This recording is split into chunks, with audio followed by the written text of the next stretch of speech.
1.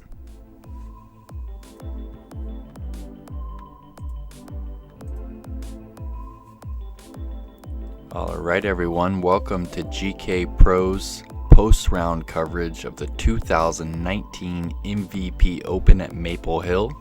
This is round 1, front 9 coverage. This is Road Life commentary coming at you. Nate Perkins and Paige Pierce.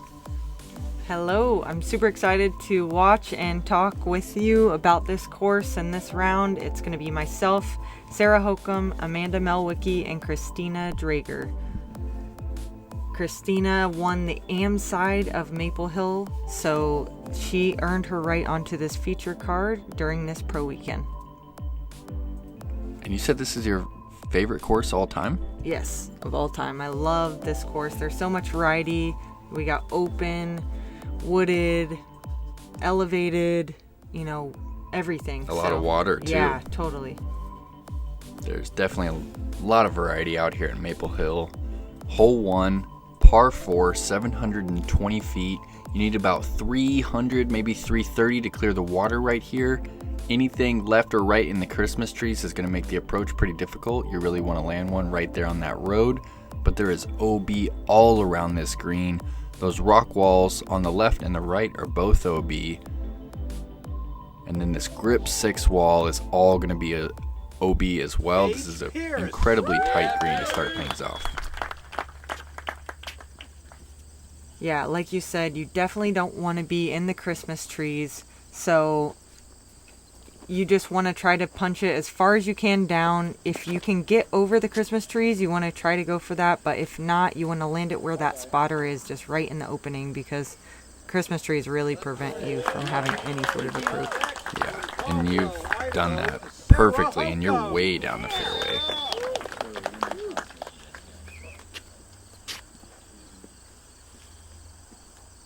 Hokom here. This is her trace. This is like her farthest distance driver.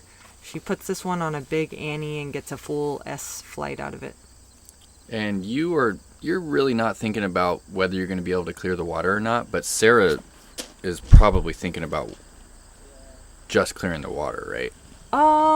In practice, she was kind of having a little bit of issues with the wind. If the wind's super heavy, the angle that she puts on it kind of drops it, but today it wasn't quite windy, so she didn't really have to worry about that today. And Amanda's pretty new to the Open women's division. Yeah, at least out on tour. She's sponsored by MVP. She's from Michigan.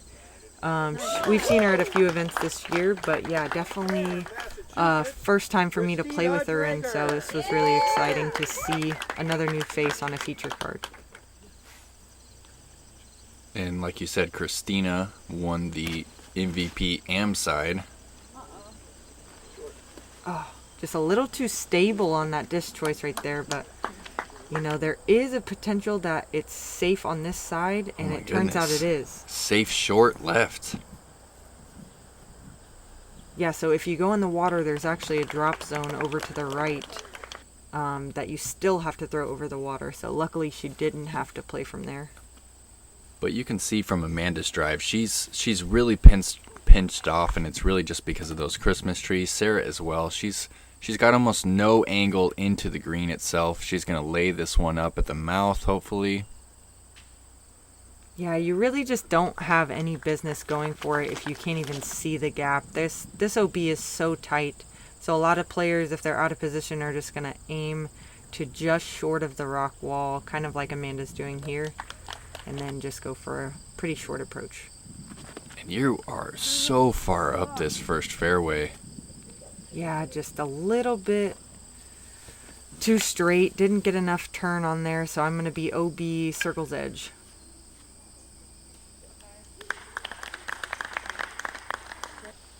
Amanda with a nice turn over there into the green. Kristina got into the gap but didn't quite turn it enough, so she's still going to have like 60 feet to the basket. Pretty interesting to see Sarah go reach around backhand like that. Yeah, I was surprised as well. great looking par putt from outside circle 1. It's a good way to get things warmed up for your first putt of the tournament. Yeah, felt good to hit that one and just save par.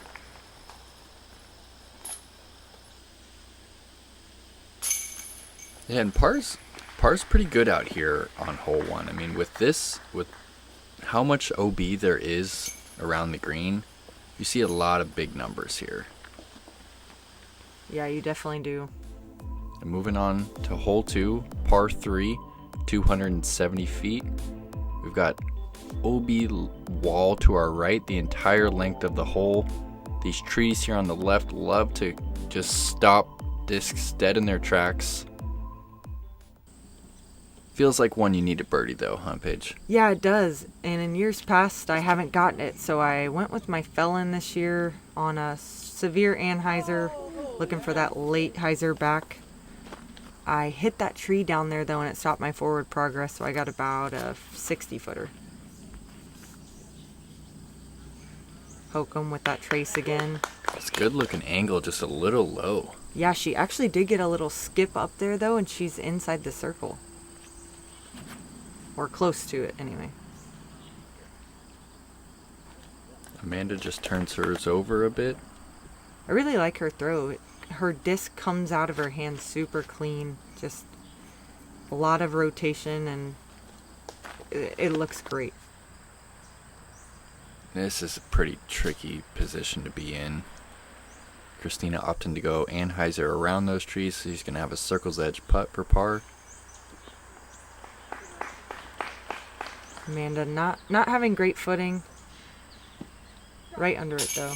Oh my goodness. And back-to-back monster putts. This one for birdie. That's got to feel so good to start the tournament out back-to-back like that. 2 in a row outside the circle. I was super excited. You know, that's kind of like what you hope for in 18 holes, and I got it in 2 holes, so I was excited. Hokom, unfortunate miss there, but par's good. You know, anything out here at Maple Hill is good if you just get a clean round together, so hopefully she can not think of that as a negative.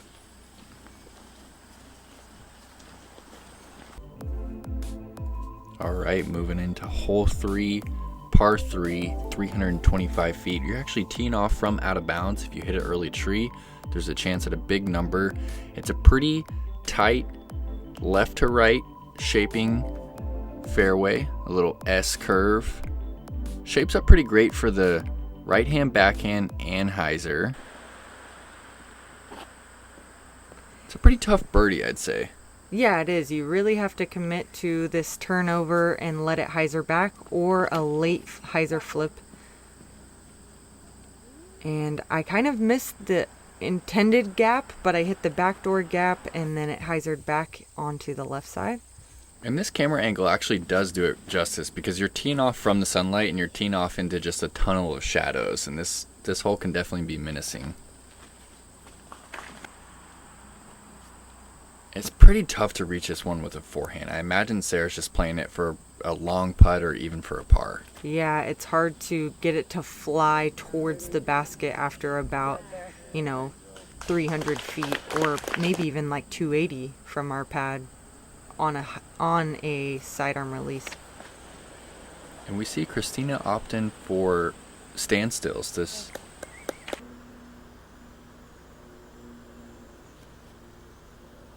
seems to be what she's comfortable with. Yeah, a lot of players that throw standstills say they don't have good timing on their run-up, and it's just kind of a learning curve. So I'm sure that's what she's comfortable with at the moment, and may try to go into that later. Going for another one and just missed it left. That would have been unbelievable. And this is Amanda's drive. Wow. Incredible. Almost sinks it from circle 2. It was such a good anhyzer shot up the hill.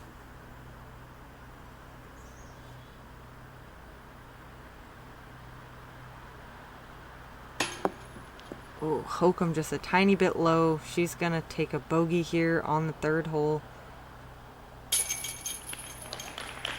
Nice. Kristina's pumped about that one. It's a good par putt.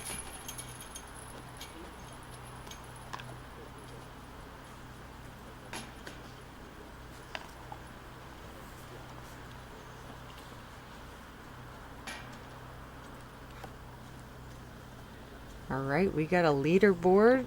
After the first 3, me and Kristen are tied at 1 under. All right, hole 4, par 3, 250 feet. You know, for as short as this one is one of the trickier holes out here at Maple Hill. You've got a tiny gap to start off, and you've got OB just inside the circle behind the pin, and it's severely sloped downhill. There's a ton of different ways you're going to see this one played. You're going with the backhand putter approach straight at it. Yeah, they built a Mando this year, so you have to go through that middle gap. I'm opting for the standstill here, as is Amanda. She kind of lets that go a little bit late, though, kicks that tree and kicks to the right. Yeah, you can see just how close those trees are to the tee pad. And Kristina hits first available, and that's why this hole collects as many bogeys as it does for being only 250 feet. Hokom now with a super severe hyzer flip. Yeah. Nice. Gets way down there inside the circle on the right. She likes it. Yeah, and this is a really tricky position. Anything off the fairway and the angles get so pinched. And it's easy to overthrow it too from an approach right here. Oh, did that one float long? Yeah. It was a great release, just a tiny bit high and glidey, and it ended up in the water deep. Wow. From a knee at circle's edge, right in the heart. Yeah, that one was just outside, so now 3 circle putts and 4 holes, and I just was blown away, but I was like, all right, if this is what the day's going to be like, I'm excited. Amanda just barely low. That was a great bid.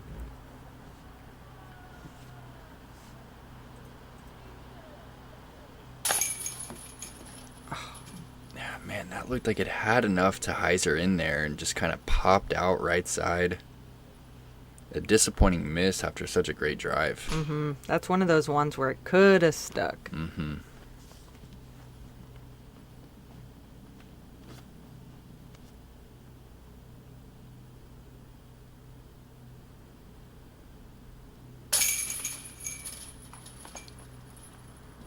Yeah, you really can't put enough value on what it means to hit early putts at the start of your round, the start of your tournament. It can really set the pace, can't it? Yeah, it just gives you a little bit of momentum and just confidence too moving forward in the round, just knowing that your stroke feels good.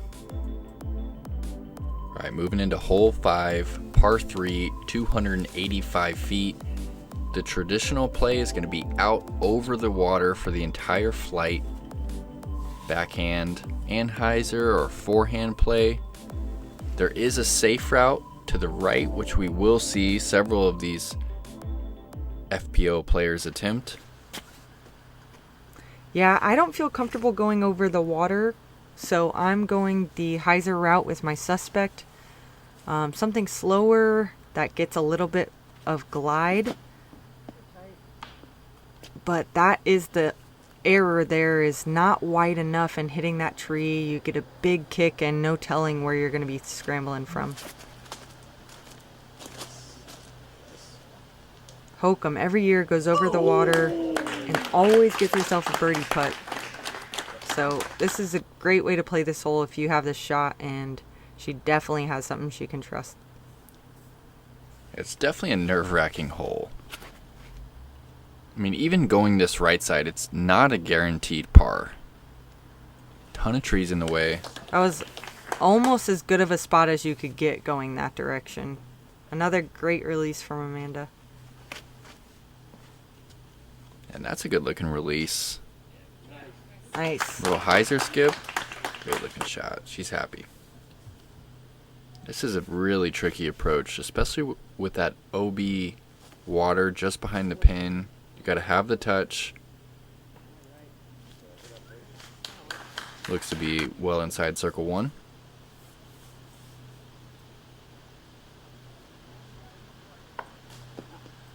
Oh. It's pretty tight. You can see there's lots of trees over there, and the only part of the hole that's open is that left side, but there's those big bushes. So Amanda gets past them. She's on the green, but Kristina is left with this look. And these putts are scary too. I mean, you have water within 15 feet of the bucket. This right here, I mean, you could very easily miss chains and sail into the water. Not with that confident stroke that you're bringing today. Another one right on the pole. Very nerve-wracking though. Like you said, if you miss that, you are now looking at 2 strokes worse. And you know, you got the cameras there, you got first round jitters, no telling. Hokom with a great birdie. That's a great birdie.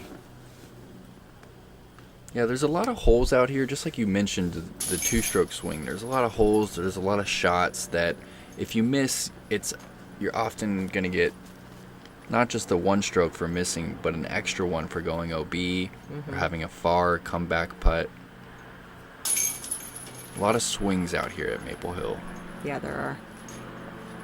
I mean, especially on this next hole, 6.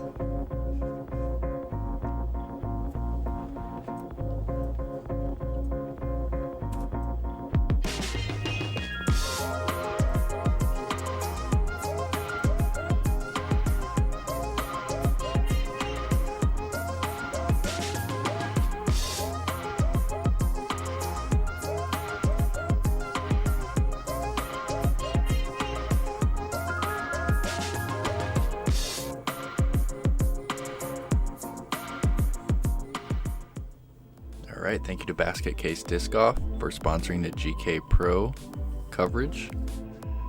Yeah, we're moving into hole 6. This is actually the fly through from the men's pad, correct? Yes. And the women's pad is just over here on the left, and we're going to shoot right down this tunnel. This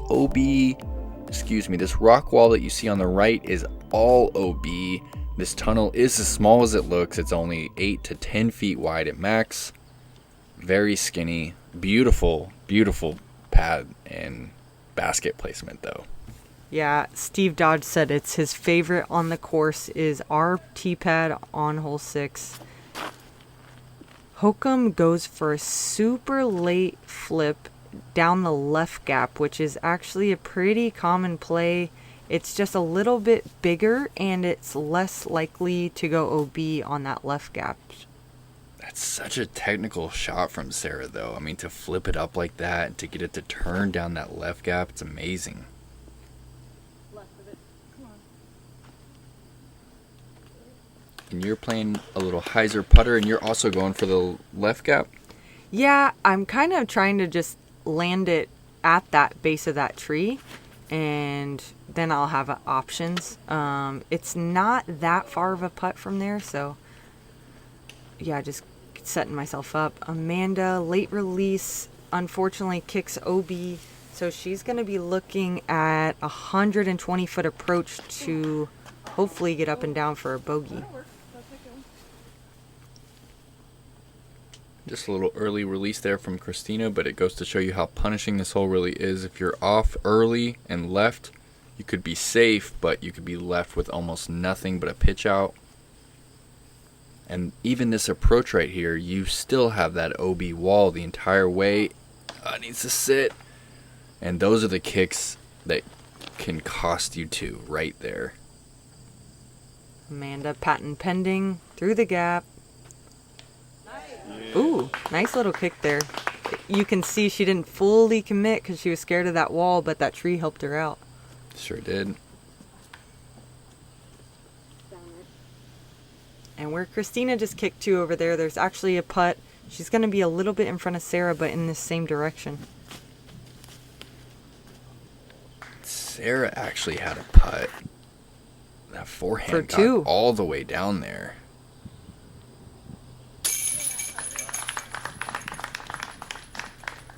All right, Kristina connects. And you could see a little bit on Sarah's putt, but the wind is definitely affecting these players, even here in the woods. Day one was pretty windy, especially early in the morning. Great putt by Amanda.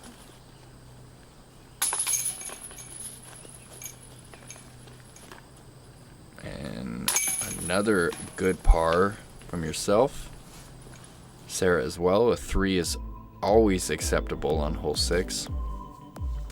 Moving into hole 7, par 3, 275 feet. Another really tight gap off the tee. You've got to get something to fly straight nearly in the entire length of the hole. The basket we're playing to is right there on the left. And we are flying to the men's position right here, another 100 feet further. And Sarah is actually going to be attempting another late flip forehand. Yeah, this shot is gorgeous. This is with her relay. And watch how much hyzer she puts on this. This disc is super, super, super flippy, so she has to really commit to that hyzer release. Unfortunately, a little bit low and came out late, so she's going to hit a tree about midway to the basket and get a kick to the right. That's a high-level shot to even attempt. Yeah, and that you're one, going suspect right there? Yeah, that's my suspect. That one was about as close to that tree on the right as I could get. But that's kind of what you need to get to the basket. And that's also what makes this hole dangerous. If you clip that tree on the right and kick early left, it could lead to a bogey. Definitely. There's so many trees to contend with on the left side, so it's okay to kind of penetrate through to the left, but you want to be at least 250 feet down there if you're going to go left. And you can see the wind here kicking up the trees around the pad. It makes this hole that much more intimidating. Kristina, a little bit short right, but she shakes it off. That's okay. Right under it for a par. Yeah, solid looking approach.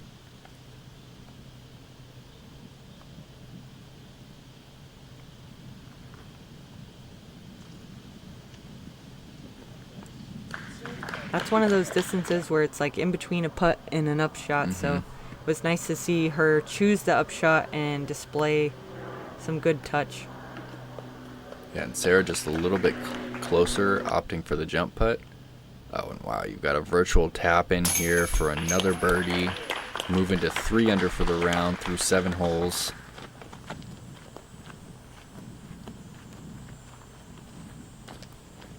Feeling good at your favorite course?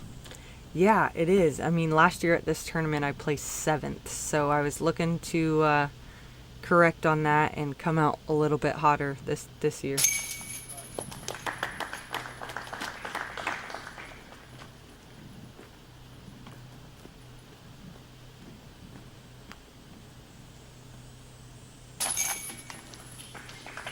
Right, Hokom tapping in another par. And same from Kristina. Oh, we missed one of her shots, I think. Must have. Alright, we are moving into one of the many signature holes out here at Maple Hill. Hole 8, par 3, 250 feet. You're carrying water the entire length of the hole. There's OB long as well. Just a beautiful hole to throw. I mean, think an ace the whole way. Yeah, I mean, really, your main concern is just getting it far enough. The wind does hit pretty hard about halfway over the water, so just having enough spin on it to fight through that wind is probably the primary concern. Yeah, I mean, it's right there for the taking, but yet it's still so intimidating because you have the water right there and the water is so close to the bucket. You're going putter. Yeah, this is my Marshall. Wow. And that is a really fortunate kick. Normally you see those drop straight down into the water. Those trees actually overhang a little bit, so that's a fortunate kick to to stay in bounds and kick toward the pin. Yeah, definitely. That's a 2-stroke difference right there, because if that does kick in the water, you're going to the drop zone, which leaves you still about an 80-footer or so.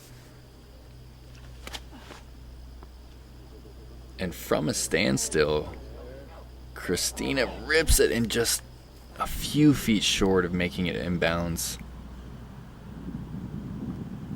And this drop zone putt can actually be pretty intimidating because it's one that you kind of want to make, but going for it risks going OB into the water. And this is a death putt for sure. Wow. Oh, yeah. And she knew it the entire way. She just ran it down. She said she actually almost tripped on that one, because I commented too, like, yeah, run it in. Oh, that one just came out a little bit late. You could kind of see from that camera angle.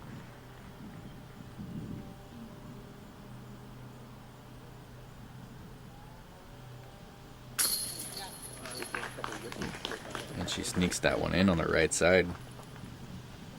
And note the changes in these baskets over the past few years, since it's, or perhaps just the last year as it moved to the MVP sponsored event. We've got the MVP, is it the Black hole? Yeah, I believe so. Not a basket that any of these players are really used to putting on. Another birdie to move to 4 under through 8 holes. Hot start. And now Hokom is under par as well. And we're headed into the last hole on the front 9. This one's one of the signature holes as well, I would say. Yeah, absolutely. It's a par 4 this year for the first time in many years. 420 feet. But it's just so difficult to reach it even at 420 feet. It plays directly uphill, and the angle that it makes from left to right, it slopes almost backwards like a horseshoe kind of shape. And then you've got OB all around this green, OB early right here, OB right. A lot of players are going to throw something straight, maybe finishes just a touch. Are you going putter right there? Yes. Yeah, I'm just laying up to the stump up top.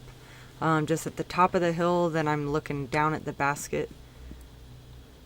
And on paper, it might play for a forehand, but the way that you have to get that nose up, it's really difficult to push these straight enough to not finish in the woods right and give yourself an angle at the green.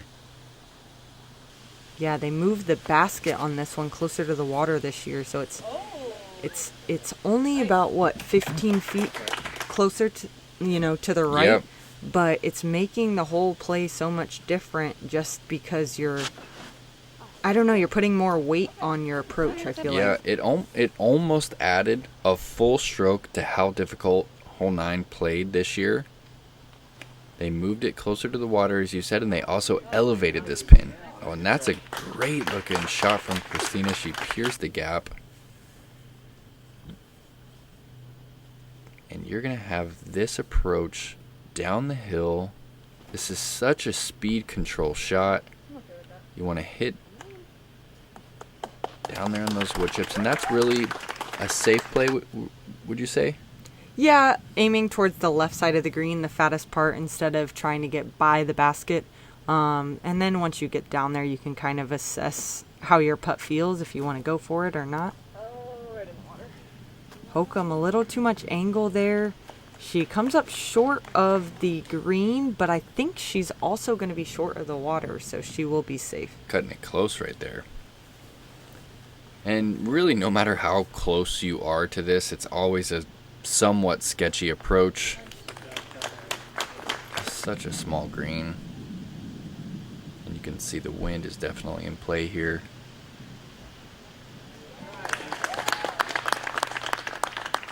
Nice approach by Kristina.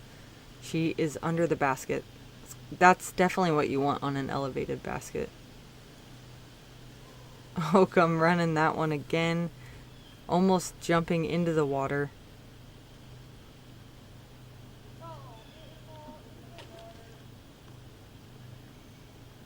Yeah, Man, you can see just how close that basket really is. Just missed a little right there, and that one is way into the pond. Were you able to get that one back? Yes. Yep. My caddy got in and got it for me. Yeah, shout out to Ryan Sullivan. How many years has he been caddying now? This is his first year, actually. Oh, okay. He's a good buddy of mine who I used to stay with when I came to this tournament, but I always had another friend caddy until he went into the military, so this is Sully's first year on the bag. Cool. All right. Thanks for joining us for that front round coverage. After that bogey, you moved to 3 down. Sarah, 1 under par. Amanda, 2 over. Kristina, struggling a little bit with the nerves at 11 over. Stay tuned for the back 9 coverage. Katrina Allen, 2 down through 10.